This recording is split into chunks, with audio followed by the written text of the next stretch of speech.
छोटे से बड़े हुए। लाजो तो मेरी मजबूरी को क्यों नहीं समझती? अपनी मुजरिम बहन के साथ एक जंग तो मैं पहले से लड़ रहा हूँ, अब मैं दूसरी जंग कैसे लड़ूं? बोलो। ठीक है अमर, तुम अपने फर्ज पर आंच मत आने देना, भले मेरे अरमान जलकर राख हो जाए। काश मैं तुम्हारे प्यार में पागल न हुई होती, तो आज ये दिन देखना न पड़ता। मेरी बात तो सुनो लाजो। मर गई तुम्हारी लाजो।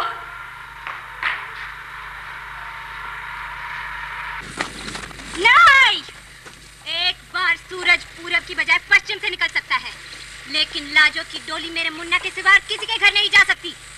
लेकिन मंगनी तोड़ने की हिम्मत कैसे हुई लाला चवन्नी राम की? लाला कहता है कि मैं एक डकैत के भाई के साथ अपनी बेटी का रिश्ता नहीं कर सकता।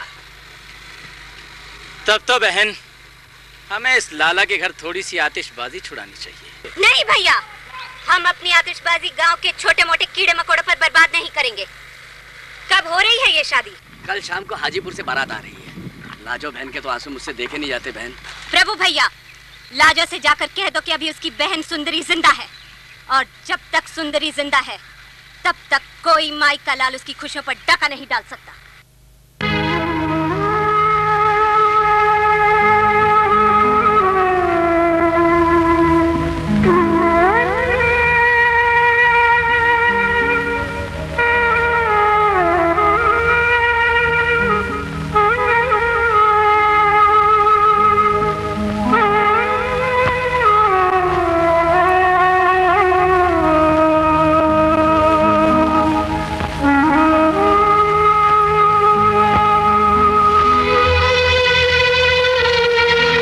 क्या हुआ बहन, तुम सोई नहीं अभी तक? कुछ नहीं भैया, तुम सो जाओ। बहन की आंखों में नींद ना हो तो भाई की आंखों में नींद कैसे आएगी? मुझसे कुछ मत छुपाओ, बताओ क्या बात है? भैया, मैं अपना घर बार छोड़कर इस जंगल में इसलिए आई थी कि जल्दी से जल्दी अपने दुश्मनों का खात्मा कर सकूं। पर इन अंधेरे रास्तों में ऐसा कोई जुगनू नहीं जगमगाता जिसकी रोशनी में मुझे अपने दुश्मनों के चेहरे नजर आ जाए। बहन, तुम अपने एक दुश्मन खूंखार सिंह तक पहुंच सकती हो। वो कैसे? हमेशा से खूंखार सिंह तवाइफों का मुजरा सुनने का शौकीन रहा, और कभी कभी गांव की भोली भाली लड़कियों को अपनी हवस का निशाना बनाकर कोठे पर पहुंचा देता था। ऐसी ही एक औरत चंपा है जिसे खूंखार सिंह ने तवाइफ बना दिया है। चंपा? मैं उससे मिलने चाहूंगी। जिस दिन का कर रही थी इंतजार आ गया, बन के शिकारी आज खुद शिकार आ गया।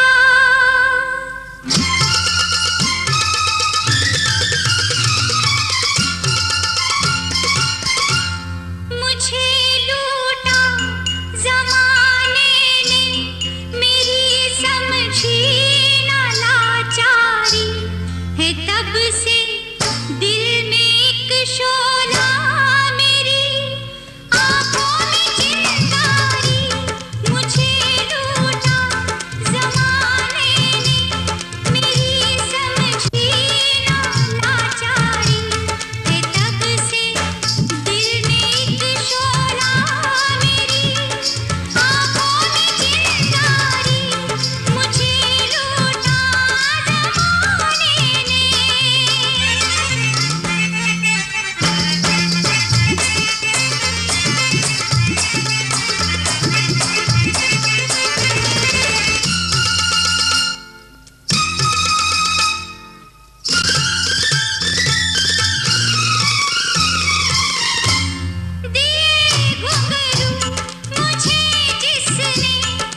मेरा नाम सुंदरी है, डकैत सुंदरी।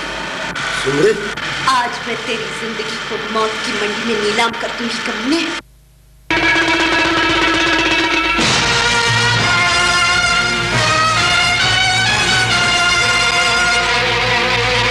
नमस्कार डाकू बहादुरी। नमस्कार नमस्कार। हाँ, लगता है आज अपना सितारा एकदम बुलंदी पर है। एक साथ दो इनाम याफ्ता मुजरिम हाथ आ गए। लगता है कि अब मैं पुलिस से 1,25,000 रुपए कैश ले पाऊंगा।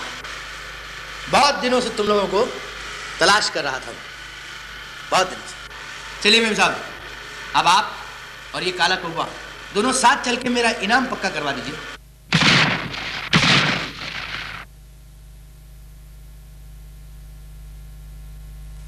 देखो भाई अनोखेला, हम लोगों की दुश्मनी तुमसे नहीं है, इस खूंखार सिंह से, और हम इसे यहां से लेकर ही जाएंगे।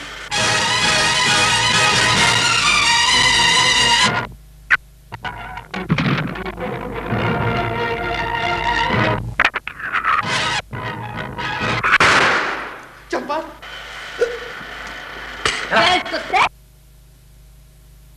अनोखे, मैं ये जानती हूँ तुम्हारी आंखों पे शक का पर्दा पड़ा हुआ है, लेकिन शायद तुम्हें ये मालूम नहीं, शक जिस दरवाजे से अंदर होता है, मोहब्बत उसी दरवाजे से बाहर हो जाती है। शक की बात करती? तूने तो मेरी मोहब्बत को इन खरीदारों की मंडी में नीलाम कर दिया। क्या ये भी शक? ये शक नहीं है अनोखे, ये सच्चाई। और ये भी सच्चाई है कि तू एक डाकू के साथ मुंह काला कर गांव से भाग आई थी? नहीं अनोखे, नहीं, ये झूठ है। सच तो ये है कि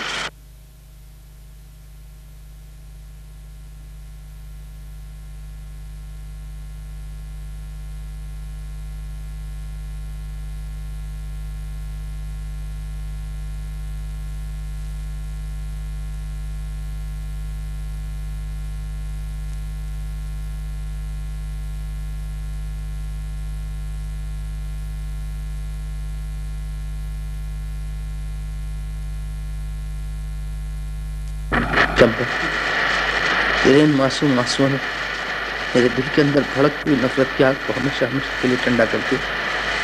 लेकिन इस गलत फहमी की वजह से मेरा बहुत भारी नुकसान हुआ चंपा। तुझे बेवफा समझ मैंने सारी औरत जात से नफरत करना शुरू कर दिया, और इस नफरत की वजह से मैंने अपने बेटे बांके लाल की मोहब्बत का गला तोड़, उसकी मोहब्बत का गला घोट दिया। ये तुमने अच्छा नहीं किया अनोखे। अपने बेटे की खुशियाँ उसे वापस लौटा दे। चंपा, चंपा!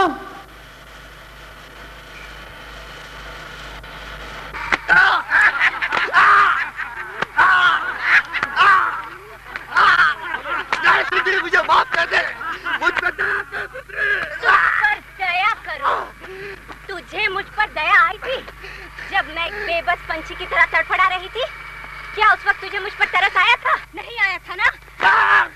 फिर भी मैं तुझे एक शर्त पर माफ कर सकती हूँ। बोल, पूरी करेगा? पूरी करूंगा, जरूर पूरी करूंगा। क्या तू मेरी लुटी हुई इज्जत वापस कर सकता है? नहीं। काम वालों एक हो, काम वालों एक हो, काम वालों एक हो, काम वालों एक हो, एक हो, एक हो, एक हो, एक हो, गाँव वालों जागो, नहीं तो ये डाकू काली सिंह हम सबको हमेशा के लिए सुला देगा।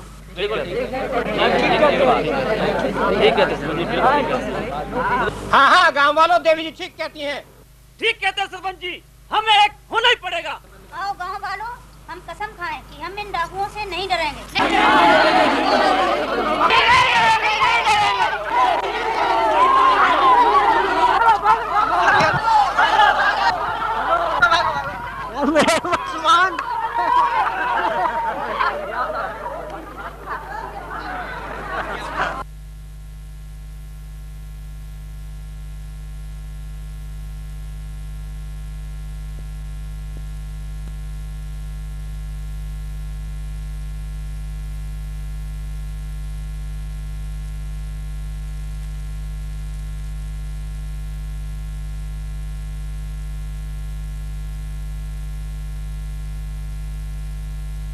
मैं जानता हूँ बहन, भाई रक्षाबंधन के दिन क्यों रो रही है, पर दिल पर पत्थर रखने के सिवा और कोई चारा भी तो नहीं है ना। पिछले बरस के रक्षाबंधन और इस बरस के रक्षाबंधन के बीच कितना बड़ा तूफान निकल गया। हम दोनों भाई बहन एक दूसरे से कितनी दूर हो गए, और आज राखी के ये पवित्र धागे तड़प तड़प कर मुझसे ये फरियाद कर रहे हैं कि मैं इन्हें जाकर अपने मुन्ने की कलाई पर बांधूं।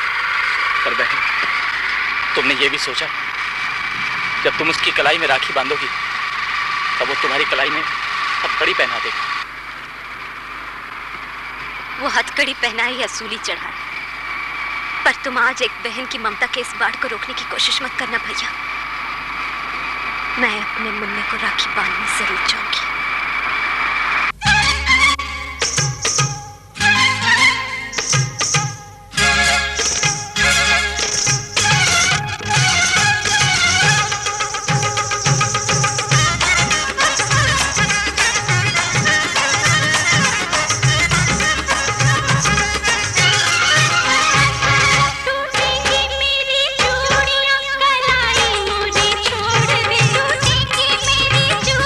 कलाई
साली थी, अपनी जगह से मत हिलना, नहीं तो भून के रख दूंगी।